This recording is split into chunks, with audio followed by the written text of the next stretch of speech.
Donc il faut 30 ans de fonctionnement d'un panneau fabriqué en Chine pour équilibrer son carbone de fabrication en évitant de l'électricité française. Parce que le temps de retour sur carbone d'un panneau fabriqué en Chine avec de l'électricité au charbon chinoise est de l'ordre de 30 ans, ce qui est supérieur à la durée de vie du panneau.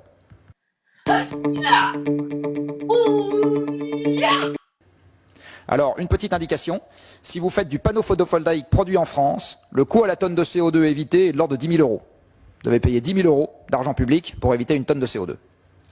Si vous faites des panneaux produits en Chine, il est négatif. Dit autrement, vous subventionnez la hausse des émissions de CO2 parce que le temps de retour sur carbone d'un panneau fabriqué en Chine avec de l'électricité au charbon chinoise est de l'ordre de 30 ans, ce qui est supérieur à la durée de vie du panneau. Vous pouvez reprendre ça Il faut de l'ordre de 30 ans. Vous allez fabriquer votre panneau en Chine avec de l'électricité à 8 ou 900 grammes de CO2 par kilowattheure. Et en France, vous allez déplacer de l'électricité de réseau française qui est en gros à 130 ou 140 grammes de CO2 par kilowattheure. Donc en gros, pour 1 kWh d'électricité chinoise que vous utilisez pour fabriquer le panneau, il faut que vous en récupériez 6 à 8 une fois que le panneau est installé en France. Il se trouve que la quantité de kilowattheures nécessaire pour faire le panneau est de l'ordre de 3 ans de fonctionnement du panneau.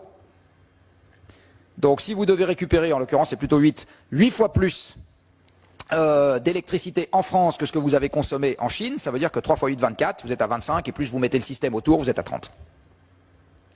Donc il faut 30 ans de fonctionnement d'un panneau fabriqué en Chine pour équilibrer son carbone de fabrication en évitant de l'électricité française.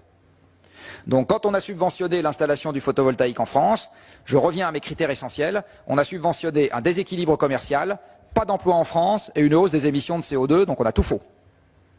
Et un déséquilibre des finances publiques. Tout faux, sur toute la ligne. Et je suis écolo. Je suis soucieux de préserver un monde stable pour mes enfants. C'est ça, pour moi, la définition de l'écologie. C'est préserver un environnement stable dans lequel mes enfants pourront mener une vie à peu près sympathique, donc qu'il y ait encore des ressources biologiques, qu'il y ait encore un climat à peu près stable, et qu'il y ait encore des sources d'énergie qu'on puisse utiliser. Et le monde a toujours été avec des risques, il l'était avant, il le sera demain. L'idée qu'on va supprimer tous les risques partout et tout le temps est une vue de l'esprit. Et vous avez dit pôle renouvelable, attention Ce que je dis pour les renouvelables, c'est qu'elles ne se valent pas toutes. Donc il faut être sélectif avec un critère de bonne gestion. Dit autrement, si vous êtes intimement persuadé que justement la contrainte va nous mettre dans une situation de finances difficile, c'est là que vous devez faire particulièrement attention à l'efficacité de la dépense budgétaire.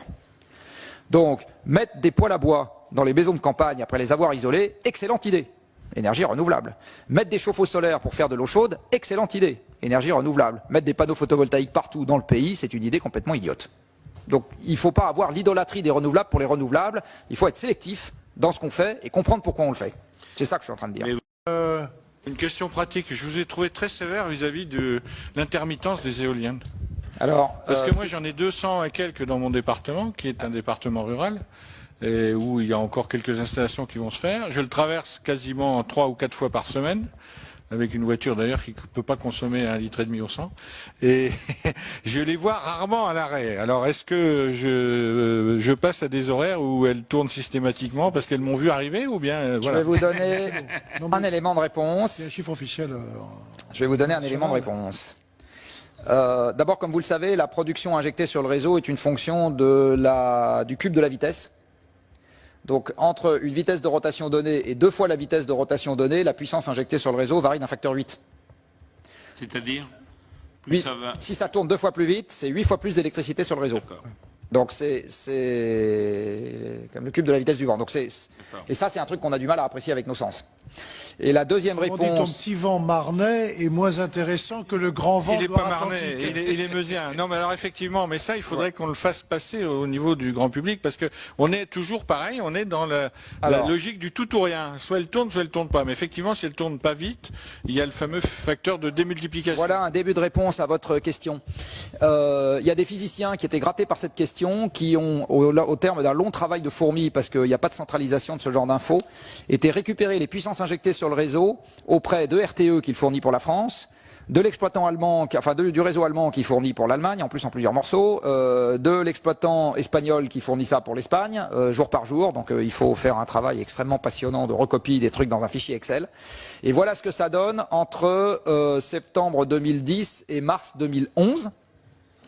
avec un pas de temps qui est celui de l'heure, si ma mémoire est bonne. Donc vous voyez que, en gros, ou bien vous avez une dépression atlantique et toutes les éoliennes produisent, qu'elles soient en Espagne, en Allemagne, en France, en UK, etc. Ou bien vous êtes en régime anticyclonique et vous avez un peu de vent résiduel à Gibraltar, dans le couloir rhodanien, etc. Mais vous avez un talon et la puissance installée est là-haut. Donc ce que vous dit ce graphique, c'est qu'en moyenne, vous n'êtes sur ces 6 mois, vous n'êtes jamais à mieux que la moitié de la puissance installée. Que la puissance garantie est une petite fraction de la puissance installée, de l'ordre de quelques pourcents. Et vous voyez ici clairement l'intermittence induite que vous devez contrebalancer par soit des barrages, soit des centrales à gaz. Alors les Espagnols ont choisi des centrales à gaz, ce qui maintenant leur coûte bonbon en gaz et en CO2. Donc en même temps qu'ils installaient 15 gigawatts d'éolien, ils ont installé 20 gigawatts d'éolien, ils ont installé 15 gigawatts de centrales à gaz, et ils publient des très beaux communiqués de presse quand c'est l'éolien qui domine, mais enfin ils devraient publier 3 fois plus souvent des communiqués de presse en expliquant que c'est le gaz qui domine. Hein, ah bah oui, c'est exactement ça qu'ils devraient faire. Les Allemands ont choisi de compenser ça avec le charbon, et les Danois, ils ont fait un truc qui est absolument génial. Comme en gros le pays est trop petit compte tenu de la quantité d'éoliennes qu'il a, pour absorber sa propre électricité d'origine éolienne, quand le vent souffle, il exporte. Vers qui est-ce qu'il exporte? Vers les pays avec lesquels il est interconnecté. L'Allemagne d'une part et la Norvège de l'autre. Quand la Norvège reçoit de l'électricité danoise, que le Danois ne peut pas, il doit s'en débarrasser. C'est pour l'équilibre du réseau électrique. Il doit absolument s'en débarrasser. Que fait le Danemark à ce moment? Il est prêt à la vendre à n'importe quel prix. Quel est le prix auquel la Norvège va accepter l'électricité danoise? Le coût de production marginal d'un barrage. Vous savez, le coût de production marginal d'un barrage, c'est les 3 minutes d'ouvriers qui sont nécessaires à ouvrir et à fermer le robinet, c'est zéro. Zéro. Donc les Danois ont subventionné, avec leur argent à eux, une industrie qui va vendre à l'exportation à un coût marginal nul, et quand eux, ils ont besoin d'électricité parce qu'il n'y a pas de vent, ils importent en provenance du producteur norvégien qui, pas fou, là pour le coup, leur fait payer le prix fort puisque c'est de l'électricité de pointe.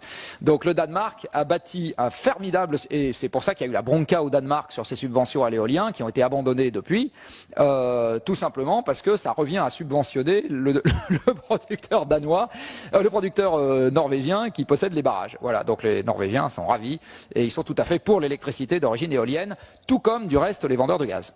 Si vous faites venir ici un vendeur de gaz, il va vous expliquer que l'éolien, il trouve ça absolument génial. Moi, à Copenhague, j'étais allé au meeting de l'International Gas Union, où tous en chœur, j'étais le seul Français dans la salle, je crois, et il n'y avait pas un journaliste dans la salle. Hein. Et tous en chœur, les gaziers disaient « L'éolien, c'est génial, l'éolien, c'est génial, l'éolien. » Voilà, tous en chœur.